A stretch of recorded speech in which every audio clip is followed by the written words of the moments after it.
ಹರ್ನಾಳ್ ಬ್ಯಾಂಕಿನ ಪಿಕೆಪಿಎಸ್ ನೂತನ ಅಧ್ಯಕ್ಷರಾಗಿ ಕಾಸಿಂ ಪಟೇಲ್ ಮುಕ್ಯಾಳ್ ಅವರು ಗೆಲುವು ಸಾಧಿಸಿದ್ದಾರೆ.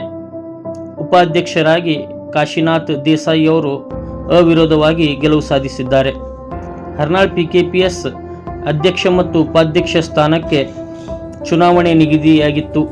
ಅದರಲ್ಲಿ ಅಧ್ಯಕ್ಷ ಸ್ಥಾನಕ್ಕೆ ಕಾಸಿಂ ಪಟೇಲ್ ಮುಕ್ಯಾಳ್ ಮತ್ತು ಇನ್ನೋರ್ವ ಪ್ರತಿನಿಧಿಯಾಗಿರುವ ಶಿವಪ್ಪ ನಾಗೂರ್ ಇಬ್ಬರು ಸ್ಪರ್ಧಿಗಳು ಅಧ್ಯಕ್ಷ ಸ್ಥಾನಕ್ಕೆ ನಿಂತಿದ್ದರು. ಅದರಲ್ಲಿ ಶಿವಪ್ಪ ನಾಗೂರ್ ಅವರಿಗೆ 4 ಮತಗಳ ಬಿದ್ದರೆ ಕಾಸಿಂ ಪಟೇಲ್ ಮುಕ್ಯಾಳ್ ಅವರಿಗೆ 8 ಮತಗಳ ಬಿದ್ದಿದ್ದವು. ಅದರಲ್ಲಿ ಕಾಸಿಂ ಪಟೇಲ್ ಮುಕ್ಯಾಳ್ ಅವರು ಅಧ್ಯಕ್ಷರಾಗಿ ಗೆಲುವು ಸಾಧಿಸಿದ್ದಾರೆ ಮತ್ತು ಕಾಶಿನಾಥ್ ದೇಸಾಯಿ ಅವರು ಉಪಾಧ್ಯಕ್ಷ ಸ್ಥಾನಕ್ಕೆ ಪ್ರತಿನಿಧಿಸಿದ್ದರು. ಅವರಿಗೆ ಯಾರೂ ಪ್ರತಿಸ್ಪರ್ಧಿ ಇಲ್ಲದೆ ಅವಿರೋಧವಾಗಿ ಉಪಾಧ್ಯಕ್ಷ ಸ್ಥಾನಕ್ಕೆ ಕಾಶಿನಾಥ್ ದೇಸಾಯಿ ಅವರು ಗೆಲುವು ಸಾಧಿಸಿದ್ದಾರೆ. Bureau report, TLK express news, Harnal.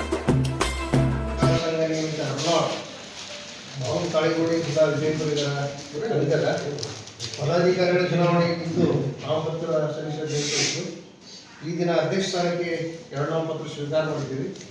ಉಪಾಧ್ಯಕ್ಷ ಸ್ಥಾನಕ್ಕೆ ಒಂದೇ ನಾಮಪತ್ರ ಸ್ವೀಕಾರ ಆಗಿದ್ದಕ್ಕೆ ಕಾಶಿನಾಥ್ ದೇಸಾಯಿ ಅವರು ಅವಿರೋಧವಾಗಿ ಆಯ್ಕೆಯಾದರು. ಅದೇ ಥರ ಅಧ್ಯಕ್ಷ ಸ್ಥಾನಕ್ಕಾಗಿ 2 ನಾಮಪತ್ರ ಸ್ವೀಕಾರ ಇದ್ದು ಲಿಂಗಪ್ಪ ಶಿವಪ್ಪ ನಾಗೂರ್ ಮತ್ತು ಕಾಸಿಂ ಪಟೇಲ್ ಪಾಟೀಲ್.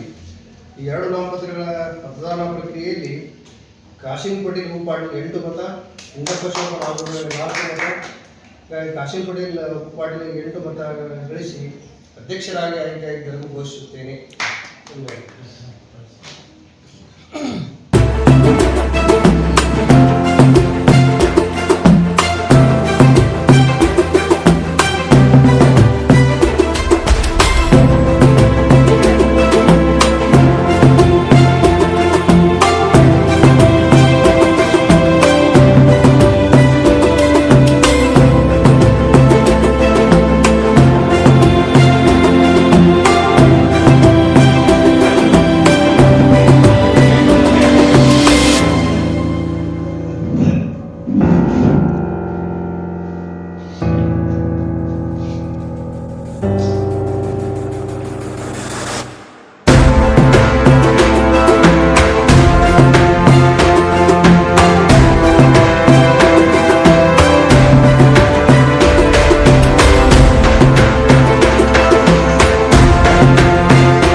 ಪರವಾಗಿ 5 ಹಳ್ಳಿಯವರು ಎಲ್ಲರೂ ಕೂಡಿ ಎಲ್ಲರೂ ಅವಿರೋಧವಾಗಿ ತಮಗೆ ಇದು ಮಾಡ್ಕೊಂಡು ವೋಟಿಂಗ್ ಹಾಕಿ ಎಲ್ಲ ಬುದ್ಧಿವಂತರು ಕೂಡಿ ನಮಗೆ ಅದನ್ನು ಮಾಡಿದ್ದಕ್ಕೆ ಧನ್ಯವಾದ.